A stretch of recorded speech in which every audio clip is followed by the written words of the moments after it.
Everybody loves the cheery whistle of a Bob White.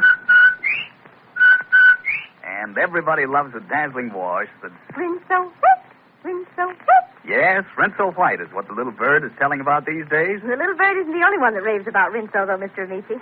Why, I read in an advertisement that Rinso was the only soap that was recommended by the makers of 33 leading washers. What? Hadn't you ever tried Rinso before you read that? Oh, goodness, of course I had. I've been using Rinso ever since I got my Speed Queen washer, and that was ages ago.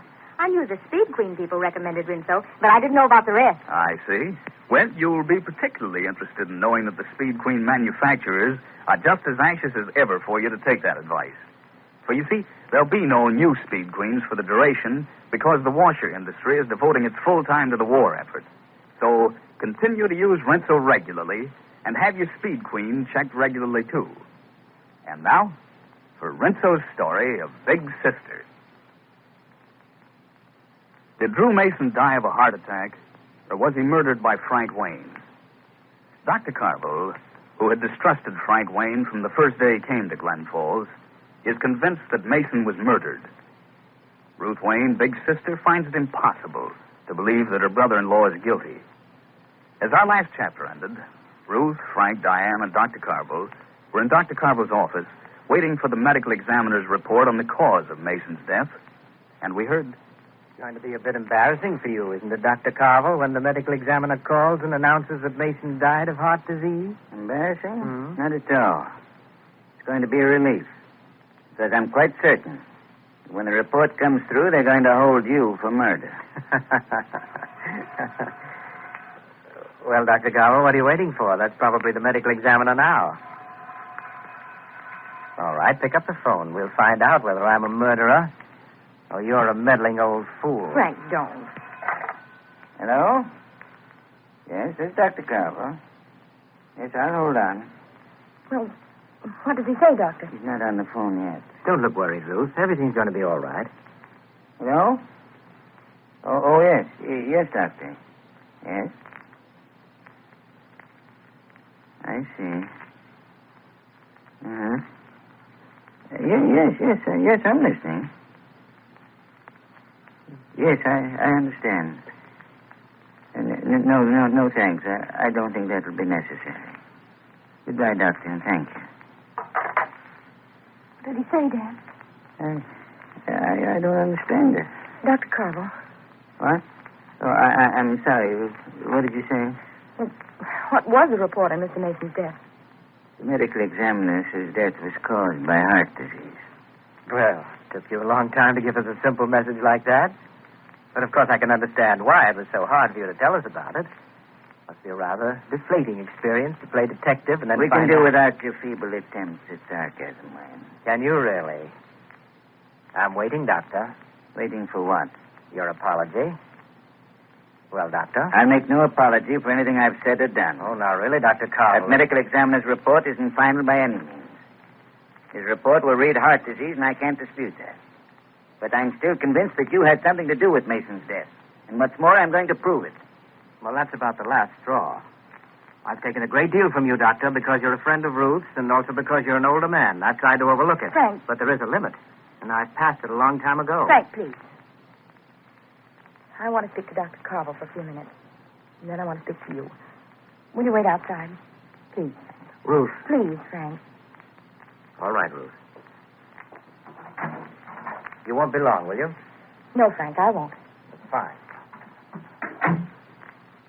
Dr. Carville, don't you think you're carrying this too far? I don't think he is, Ruth. Please, Diane. Dad has every reason for distrusting Frank Wayne. Perhaps he did at one time, Diane, but after all... Don't forget, 12 hours before he died, Mason came to Dad and told him he expected Wayne would try to kill him. Yes, I know that, Diane. I don't even pretend to understand that part of it. But after all, the medical examiner says that Mason died of heart disease. How can your father still think Frank did it? It just doesn't make sense. Why, it's nothing but persecution. Ruth. Yes, Dr. Carville. You've lost all faith in me, haven't you? No, Dr. Carville, of course not. Ruth, believe me, you've got to trust me. But you don't seem willing to trust anybody else. I'm not willing to trust your brother-in-law, Ruth. Oh, I don't understand it.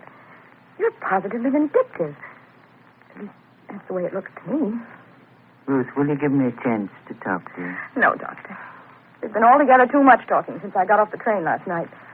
I listened to so much talk, my head's spinning. Please excuse me. Ruth, wait. I didn't expect that. She's not herself, Dad. She hasn't been herself since she came back from Washington.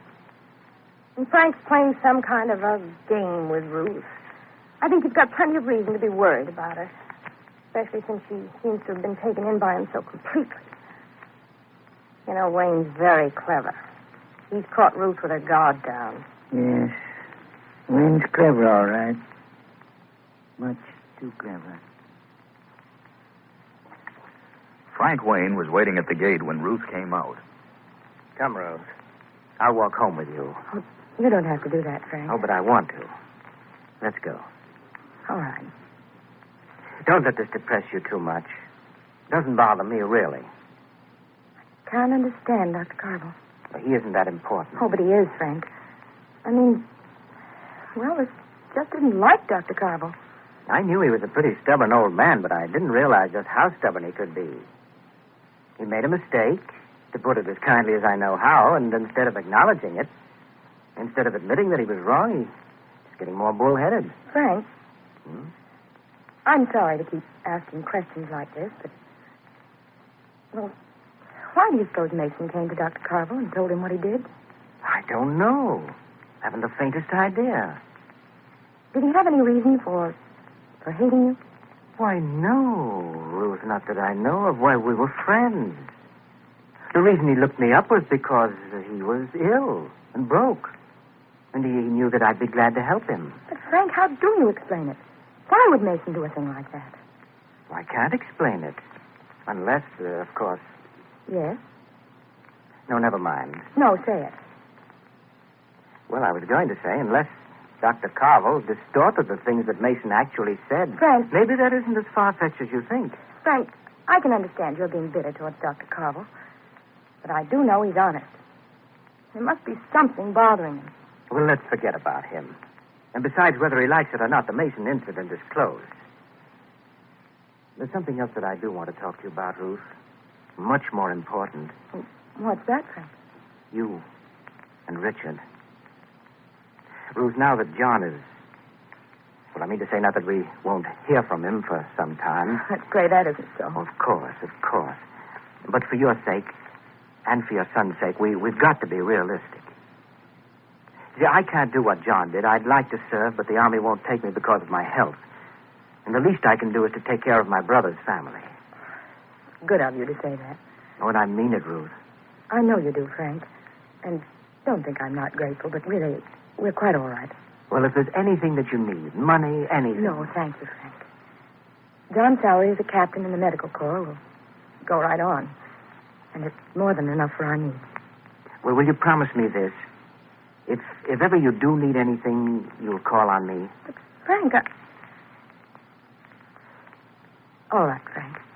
I promise. That's the nicest thing I've heard in weeks. You don't know how much that means to me, Ruth.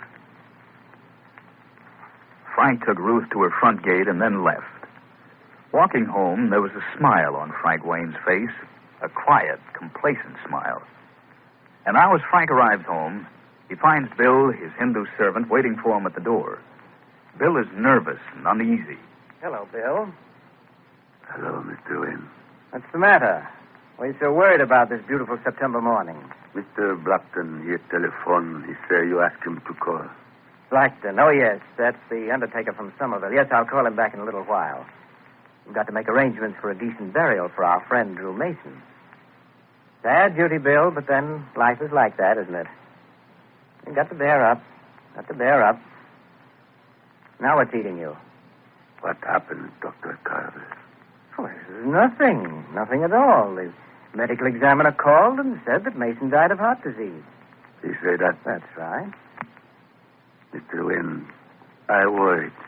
What are you worried about? Mason is dead. Your worry should be over. But what if they find out how he died? They did find out. He died of heart disease. I just finished telling you that. What's the matter? You skeptical, too?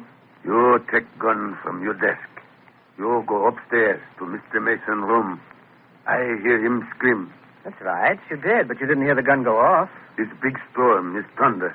I not hear anything. You didn't hear anything because the gun didn't go off. Before I could do anything, he very conveniently died of a heart attack, which I think was very decent of him, don't you?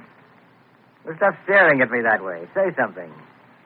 You not shoot him. Shoot at a corpse? Well, that'd be silly, wouldn't it? Wait a minute. Something just occurred to me. Now that Mason is dead, there's just one other person who knows anything at all about what happened to me in India. And that's you, Bill. Ladies, make wash day easy as pie. Let new anti-sneeze Rinso do the hard work for you. You feel like singing when you see how fresh and clean Rinso gets your clothes. White things, snowy, washable colors, sassy and gay as garden pinks. Well, I'll just bet you anything you'll sing to yourself as you pin that Rinso clean, bright wash on the clothesline. So, lady, put a song in wash day. Get new anti-sneeze Rinso right away. Dr. Carville pays a call on Ruth, and for the first time in his life isn't certain that he's welcome. Tomorrow in the story of Big Sister, be sure and listen to Big Sister tomorrow.